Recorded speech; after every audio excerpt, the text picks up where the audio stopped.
mapagpalang gabi po mga kapatid. Ayan.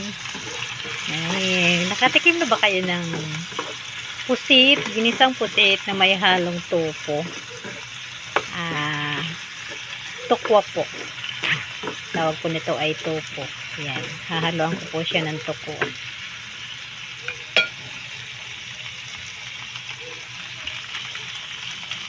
Para makain ng mga kids. Ayan, yan po yung tukwa. Prinito ko po muna. Ayan. Ayan na, sumasayaw po. Ayan, sarap.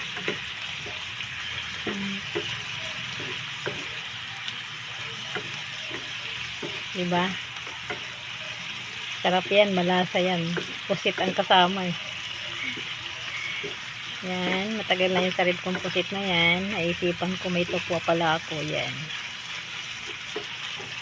Gigita ko siya ngayon sa may kasamang tukwa. Ang sarap po niyan mga kapatid. Ayan, hanggang dito na lang po. God bless us all.